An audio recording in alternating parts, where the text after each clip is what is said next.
actually saw you play twice. Really? I think I'm the only person in the gym that can say that. That's fantastic.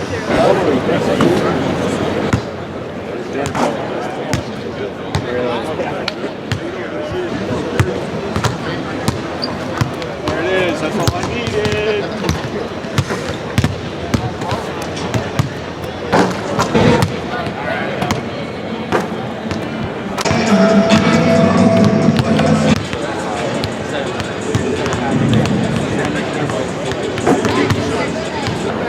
When you transferred from Williams to Michigan, you know, how high were your goals? Was your goal when you transferred from Michigan, like, I'm going to make it to the NBA, I'm going to try to be here? Not necessarily. I mean, it's always in the back of your mind, and it's always been a dream of mine.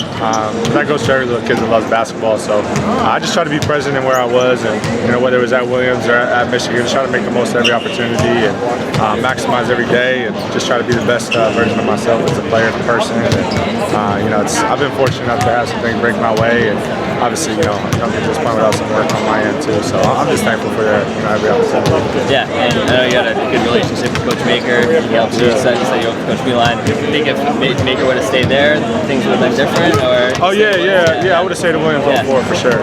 You think about that sometimes, just like how sometimes, yeah. I mean, I love Coach Maker, and I talk to him probably about once every couple of weeks just to stay in touch. And he's always been in my corner, which has meant a lot to me. And talk about somebody who really kind of believed in myself at a time where maybe I didn't believe in myself to that extent. So he's always pushed me and believed in me, and for that I'll always be thankful. Yeah, and just in terms of coming to a place like Miami, obviously it's even different than Michigan. Just the culture shock and that sort of thing. How have these guys kind of embraced you, being an undrafted guy, being a D3 guy? How's it been kind of integrating here in Miami? Yeah, I mean, our organization's been first class all the way through.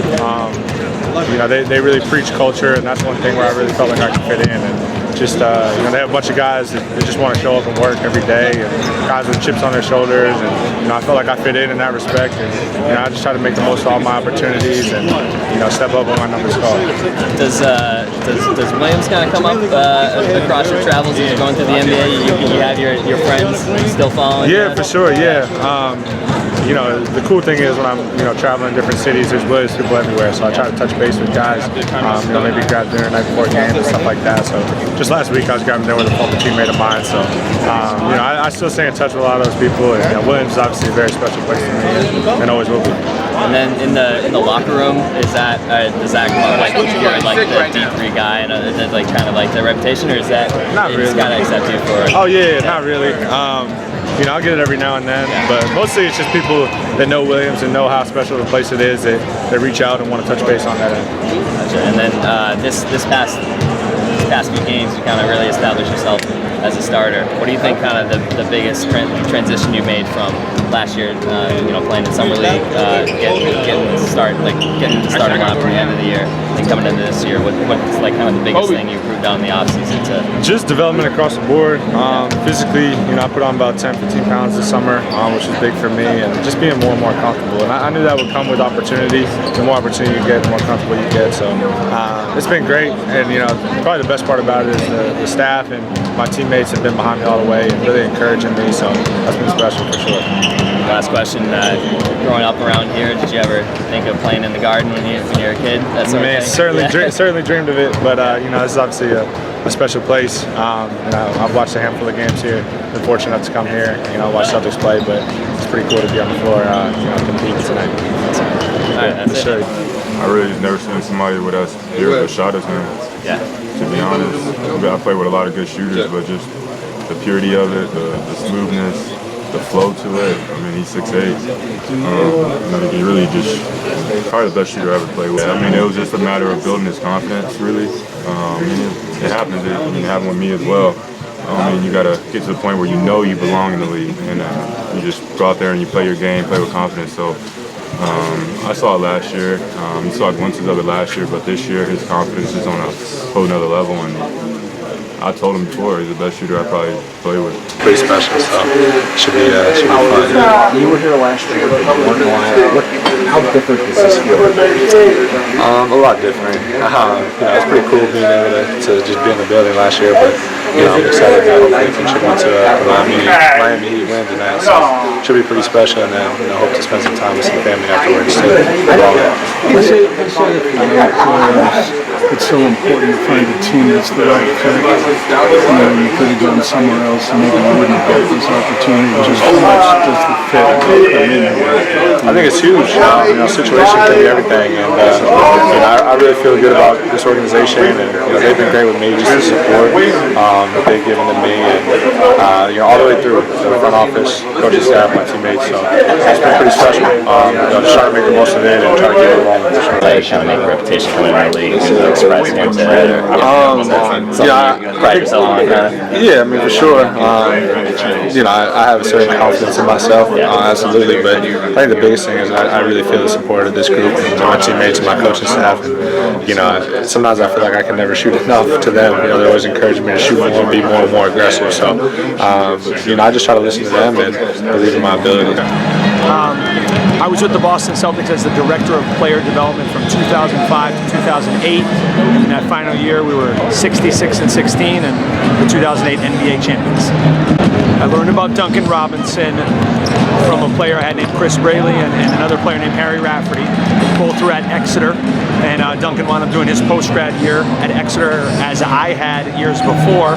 And he came to a tryout, saw him, loved him. I had watched him a little bit on film. He had not played AAU prior to that, and he joined our team. We had a great team, multiple scholarship players, multiple very high-level Division II and III college players, and Duncan was a starter and a great player on that team. So Duncan's here with the Magic.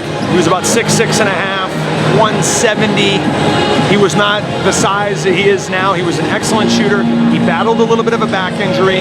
He was recruited by high-level Division IIIs. Wanted a very high academic college because he was a terrific student. I think he might have been missed by some of the lower mid-major Division I's who I think a year later thought, oh, I wish we saw some of the potential of what he had accomplished after a year at Williams. But his story is so unique because I don't think he was missed by Michigan at that time. He wasn't missed by the high major.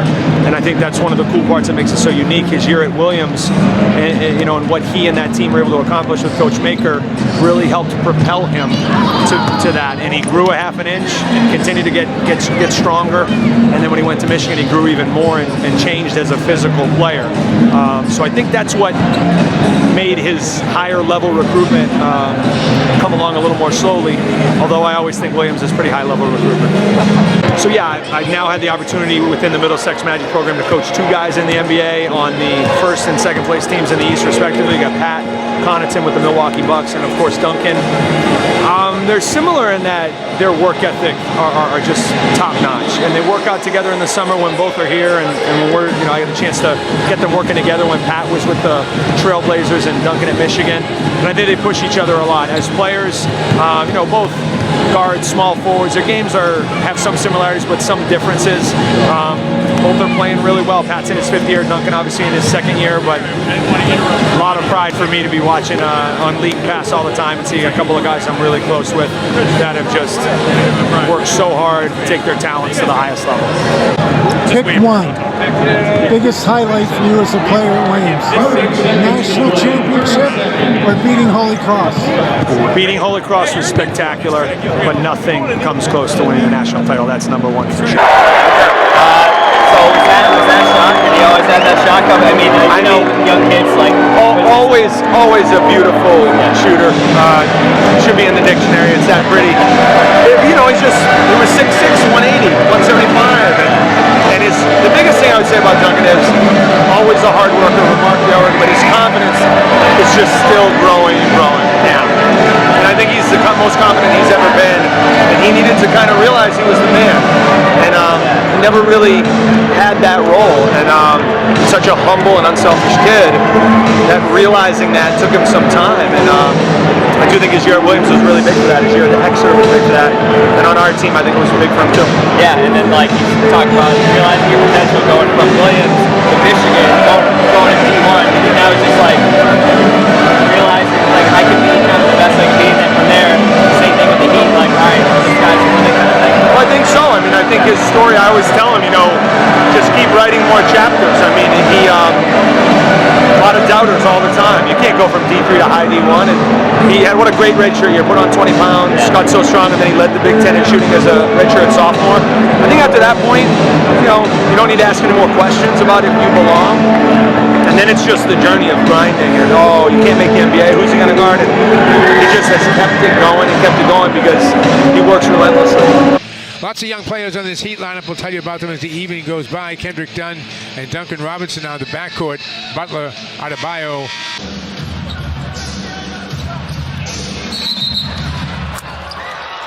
No, foul setting the screen. Well, you got to beat that guy to the screen. He's a terrific three-point shooter, Robinson. Looked very comfortable on that shot, that's for sure. Well, he's a quick release guy. Tice looking to go over the top to Williams. Bad pass, picked off. And a foul is going to go on Williams on the way by. Adebayo. Robinson comes up shooting and drains that one. You're right, Tom. Very confident young man. You got to make him bevel out. That is college ball at Michigan. Tatum unable to convert. Robinson with the rebound. Butler right back to Robinson. Comes up on the other side. Gets an easy two. Talking to some of the... Welcome back inside TD Garden. The Heat up 12-11 on the Celtics. Duncan Robinson has 5 of those points. Here's to the Doers by Honeydew. Enjoy the local flavor. This is quite a special homecoming for Duncan. He is just the second man born in Maine to ever play in the NBA. His family did eventually move south to Newcastle, New Hampshire, where Duncan was one of 5 people in his 6th grade class. And now he is starting for the Miami Heat, leading a team full of shooters and three-point shooting. Brown passes up the top of the key 3, takes the floater instead and is short with it. Butler will bring it to Walker. Pull up. Tice trying to keep it alive. Picked off by Robinson. Advanced gets in traffic and had it knocked away from behind by Walker. Ogilvy trying to force the pass inside to Walker. It's picked off and here comes Robinson the other way. Yeah, he had no play. Off the bounce, maintains his balance, finds Tatum. Tatum a little opening for the floater. Doesn't go, picked off by Nunn. Craig, the acting half blocked the shot. He was hanging right on his shooting hand. And Craig, as you mentioned, first half, Eric Spoelstra flew home to be at the birth of his second. Walker with the dribble to the basket. Lost the handle. Watching Jokic up close. Yeah.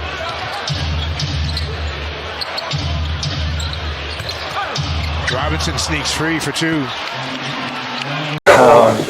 Man, this place has a lot of history with building, and that's a really good team over there. My locker is here. What you doing? My bad. All right, good to see you. Good to see you.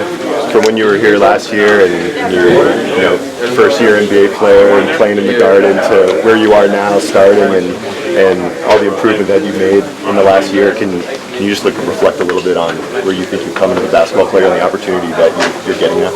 Yeah, man, it just improved a lot. Through a lot of hard work and opportunity that was given to me and earned at the same time. So, this is just part of the journey. So, I'm willing to embrace any role that this team has for me, and I'm excited to just be a part of this moving forward. I mean, a lot of people you're getting a lot of pub for the three-point shooting, but it seems like you can see it today, some of the off-the-ball stuff, getting to the rim, that back cut, just some of the little things, using the picks and the screens. I mean, where do you think that, maybe away from the ball, you've gotten better this year? Yeah, I've just been trying to grow as a player through be not quite as one-dimensional. I know what I do well, and that's space the floor and shoot. But the more I can bring to this team, the better. So still got to continue to improve defensively. I've come a long way in that area, but still got to continue to prove myself on that end of the floor. It feels like, what's it like playing alongside a guy like Jimmy Butler, and what have you learned from him so far this year? Just his approach, day to day, his competitive spirit, the way he attacks the game.